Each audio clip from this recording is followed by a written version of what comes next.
Hello दोस्तों, आज हम SBI क्लर्क प्री के मेमोरी बेस्ड पजल को सॉल्व करने वाले हैं। हम सिर्फ 10 मिनट में 4 पजल सॉल्व करेंगे। तो आइए चलिए देखते हैं कि इन पजल को सॉल्व करने की सही अप्रोच क्या होनी चाहिए। Hope you are doing well. Welcome to another lesson of Chandra publication. Let's get started. आइए अब इस पजल को सॉल्व करते हैं। 8 person have different designation: chairman, general manager, assistant general manager, deputy general manager, manager, assistant manager, probationary officer, clerk in a company. The order of seniority is the same as given above. That is, chairman is the senior most designation and clerk is the junior most designation. तो 8 person है और seniority के हिसाब से दिया गया है। That is chairman सबसे सीनियर और क्लर्क सबसे जूनियर। ठीक है, तो बना लेते हैं चेयरमैन, उसके बाद जनरल मैनेजर, उसके बाद असिस्टेंट जनरल मैनेजर, उसके बाद है डिप्टी जनरल मैनेजर, उसके बाद है मैनेजर,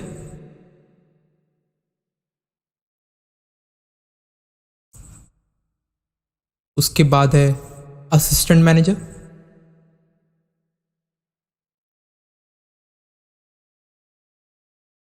मैनेजर, उसके बाद है पीओ, उसके बाद है क्लर्क। ठीक है, only 2 person are junior then J. सिर्फ 2 पर्सन मतलब 1 तो जे यहां पर आएगा। The one designation is there between J and O. सिर्फ एक ही डेजिग्नेशन है जे और ओ के बीच में। तो 2 कंडीशन बना लेते हैं।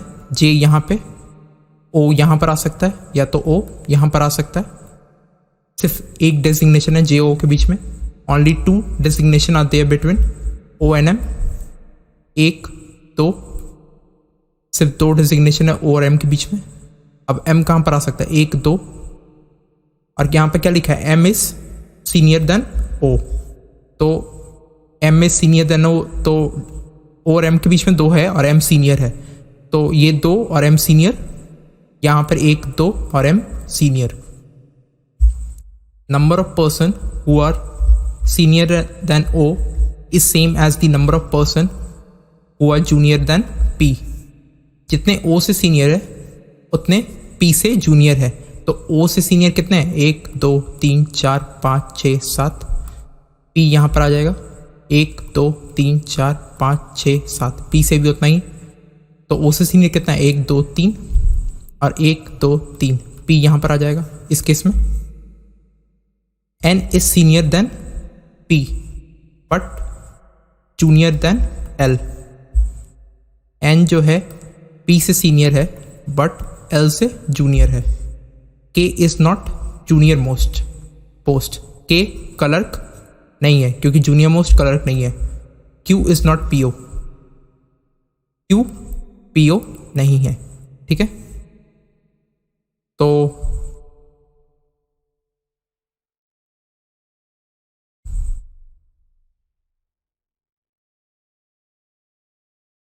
जैसे एल और एन पी से ऊपर है, एल और एन यही 2 जगह एल और एन के लिए, तो के यहां पर आ जाएगा और क्यू यहां पर आ जाएगा, क्योंकि के नीचे नहीं हो सकता है और क्यू ऊपर नहीं हो सकता।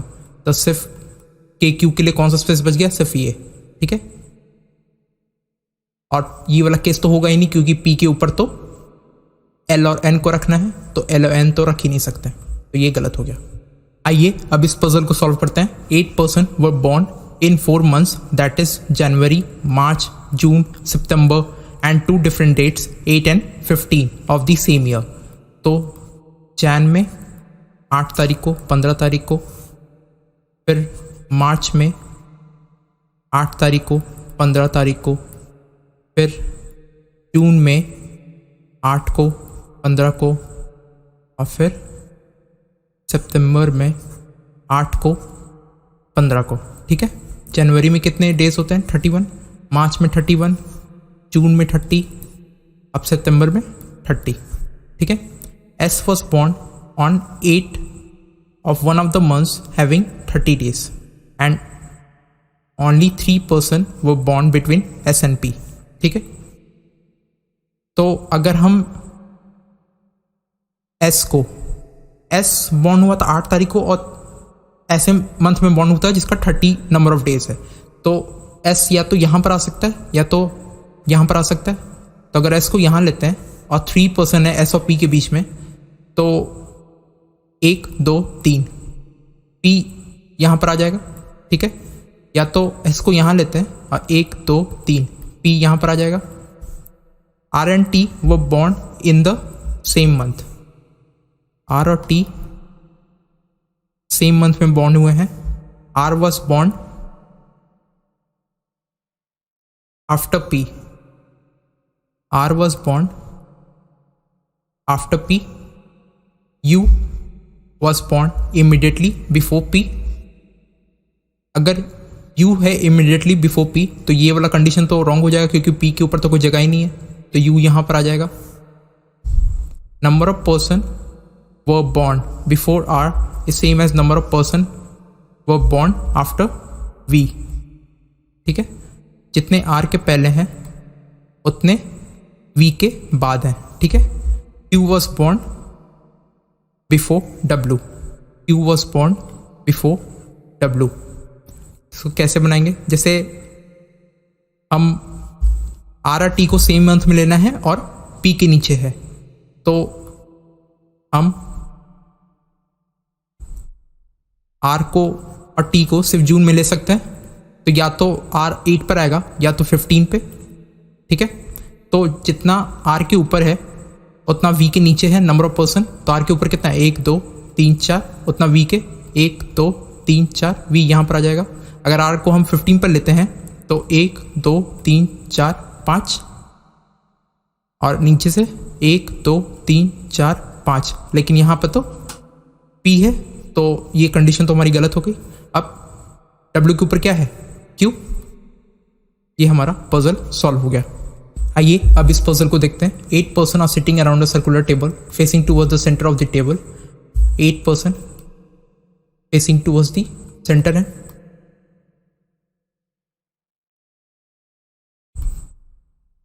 P is to the second left of Q। P जो है सेकेंड लेफ्ट है Q के। 2 person sit between P and U। 2 person बैठे हैं P और U के बीच में। T faces U। T U को फेस करता है। R is to the third right of T। T के थर्ड राइट में R है। S is to the third left of W। S है third left of W। V is an immediate neighbour of W। V is an immediate neighbour of W। तो Q के second left में P। P के 2 छोड़ के U है, तो एक और कंडीशन बना लेते हैं।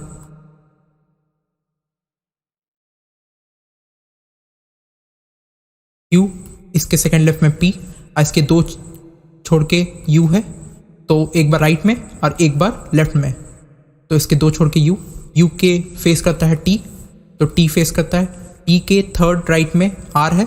T के थर्ड राइट में R, लेकिन यहाँ पर तो Q है, ये कंडीशन गलत हो गई। T के थर्ड राइट में R है। ठीक है, और फिर W और V एक साथ है।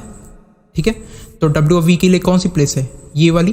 ठीक है, लेकिन W के थर्ड लेफ्ट में S है, तो अगर W को यहाँ रखेंगे और इसके थर्ड लेफ्ट में S रखेंगे यहाँ पे, तो यहाँ पे तो R है, तो W यहाँ पर नहीं हो सकता। W यहाँ पर होगा और इसके थर्ड लेफ्ट में S यहाँ पर हो जाएगा। V W का नेबर है। ये हमारा पजल सॉल्व हो गया। आइए अब इस पजल को देखते हैं। 8 person A B C D E F G H are buying some product one after the another but not necessarily in the same order. At most 2 people are buying product before F। मतलब F के ऊपर